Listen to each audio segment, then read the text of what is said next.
Good morning, have a very nice day. आज किसान सड़कों पर है देश के बहुत सारे हिस्सों में। फॉर एग्जांपल पंजाब में, हरियाणा में, राजस्थान में, कुछ जगह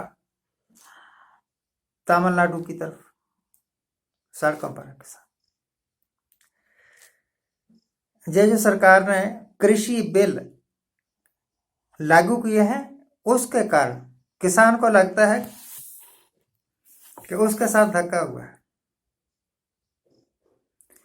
और लगता नहीं है भी बिल्कुल दुरुस्त बात। अगर किसान सोचता है ना कि यह कृषि बिल किसान के हक में नहीं है, तो कोई स्ट्रेंज बात नहीं है। सचमुच ही एम्पिरिकल एविडेंस है। एम्पिरिकल एविडेंस का मतलब प्रत्यक्ष प्रमाण है। मैं एग्जांपल दी थी ना आपको 2 दिन पहले कि लास्ट ईयर 2019 में मेज की मक्की की कीमत 2000 से 2400 रुपए तक थी। 2200 रुपए तो आम ही बिक रही थी। और इस बार मक्की की कीमत है 1000 रुपया। मैंने अपने पड़ोसी को पूछा कि भैया हमें थोड़ी सी मक्की चाहिए, इस बार मेरे पास मक्की थी नहीं। कुछ तो बीमारियां लग गई थी मक्की की फसल को, और कुछ बारिशें ज्यादा हो गई तो हमारी फसल मर गई। मक्की चाहिए तो दे दो, क्या रेट है? कहता जी कितनी दे दूं? जितनी कहो तो ले जाओ, मैं घर पहुंचा दूंगा। पैसे की कोई बात नहीं, वैसे भी कौन सी बिक रही है। पिछले साल जिस मक्की का स्केर्सिटी इतनी थी कि 2400 रुपए बिक रही थी, ढूंढना पड़ता था, अब लोग घर में छोड़ के जाने के वास्ते तैयार हैं। कहते हैं कि पैसे की कोई बात ही नहीं। मैं कहा फिर भी बता दो। कहता जी 1000 रुपए दे देना क्विंटल के। कहाँ 2400 और कहाँ 1000? अगर 1200 भी हो जाए और छलांग लगाओगे तो 1400 हो जाए, फिर भी 1000 रुपए प्रति क्विंटल घाटा ही घाटा है। मान लो कि किसी किसान के पास 100 क्विंटल है, तो 100 गुणा 100,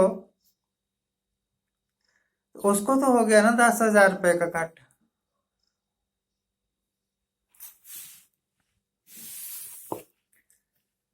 एम्पिरिकल एविडेंस जो सब कुछ दिख ही रहा है। किसान की हर एक फसल के भाव पहले से कम है, और सरकार बेवकूफ बनाने के लिए बता देगी कोई एक फसल कि जी देखो प्याज के भाव कितने ज्यादा है, लहसुन के भाव कितने ज्यादा है। एक आधी फसल के भाव ज्यादा हो भी गए, what then? In mass production millions of ton अनाज उगाया जाता है, लहसुन नहीं उगाया जाता, प्याज नहीं उगाया जाता।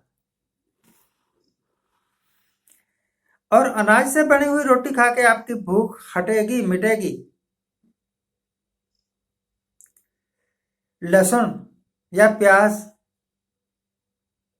की रोटी खा के थोड़ी भूख हटेगी। वो तो एक मसाला है, इंग्रेडिएंट, सब्जी बनाने का काम आता है। वो अपने आप में कोई सब्जी थोड़ा है। तो किसान आंदोलन कर रहे हैं अलग अलग मुल्क के अलग अलग हिस्सों में। सरकार को कोई पता नहीं है इस बात का। अगर पता होता तो किसानों के साथ बात नहीं करती, उनकी समस्याएं सुनती नहीं, और कहते कि कोई बात नहीं, किसान जो है ना वो हिंदुस्तान की इकोनॉमी की रीढ़ की हड्डी है, हम उनकी मदद जरूर करें। और किसान की तो वैल्यू कोई नहीं है।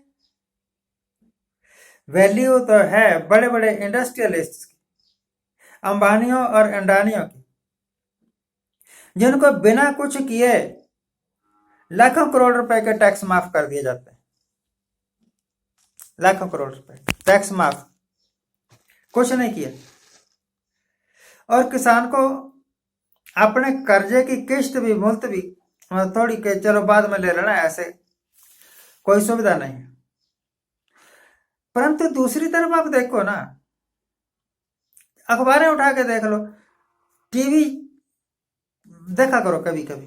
पहले मैं कहा करता था टीवी मत देखो, दिमाग खराब हो जाता है। अब मैं कहता हूं कि आप देखा करो, थोड़ा बहुत देखा करो। तो टीवी में वैसे क्या चलती हैं, हाथरस हाथरस हाथरस, जैसा तोता नहीं होता, तोते की तरह रट रहे। इसी करके मैं इनको ना तोता मीडिया कहता हूं।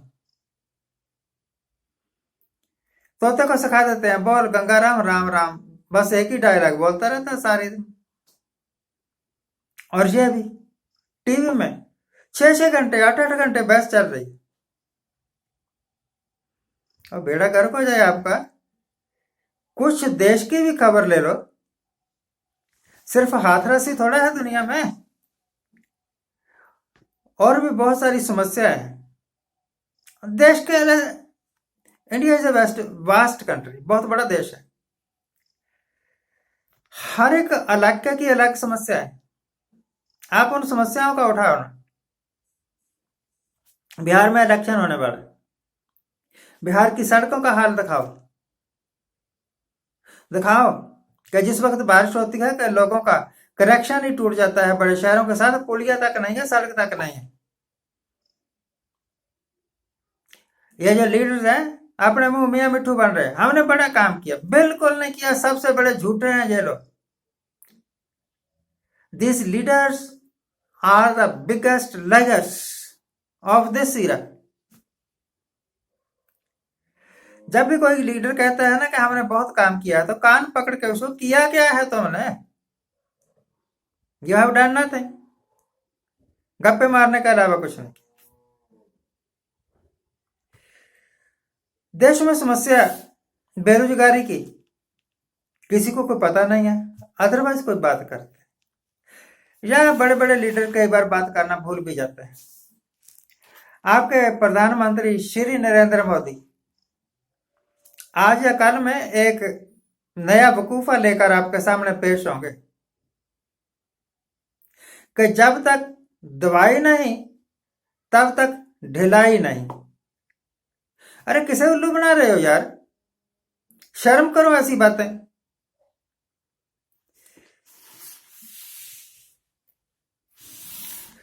ऐसे नारे देकर कुछ नहीं बनना।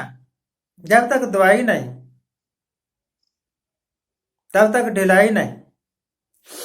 देखिए दिल्ली में कई बार हजारों की भीड़ इकट्ठी होती है, हम डेली होती है कहीं ना कहीं। आप ये ढिलाई की बात कर रहे हो, लोग धक्का मुक्की करते हैं एक दूसरे को। हाथरस में, बिहार में, मतलब यूपी में कितने लोग इकट्ठे हुए, हजारों की तादाद में भीड़ इकट्ठी हो गई।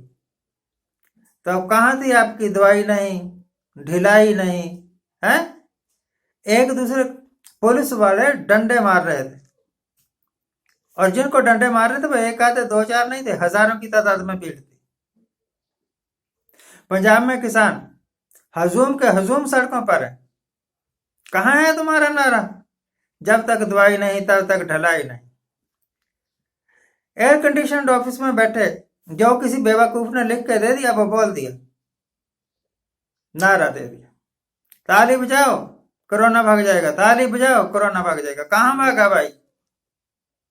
जिस तरह राहुल गांधी को नारा लिख के दे दिया था इलेक्शन, और मुझे लगता है उस नारे के कारण ही कांग्रेस का बेड़ा बैठ गया।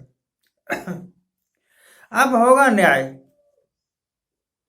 तो पहले नहीं था कोई न्याय। ऐसे उठ पटांग ओल जलूल नारे देश का कोई भला नहीं करने वाले। देश का भला तब होगा जब कोई ईमानदारों की सरकार आएगी, और पढ़ी लिखी भी होगी, समझदार भी होगी। बेवकूफ पढ़े लिखे किसी काम के नहीं हमारे, और देश को तरक्की की राह पर ले जाएंगे। आज के लिए इतना ही। आज जिनका जन्मदिन है उनको हैप्पी बर्थडे, आज इनकी मैरिज एनिवर्सरी है, उनको बहुत बहुत शुभकामनाएं। सदा सुखी रहिए, आनंद प्रसन्न रहिए। चलते चलते अगर आपको हमारी बातें समझ आती हैं, पसंद है। अगर आप मेरी बातों से सहमत हैं तो आपसे अनुरोध है कि आप हमारे चैनल को सब्सक्राइब करिए, शेयर करिए, लाइक करिए। Thank you very much for watching.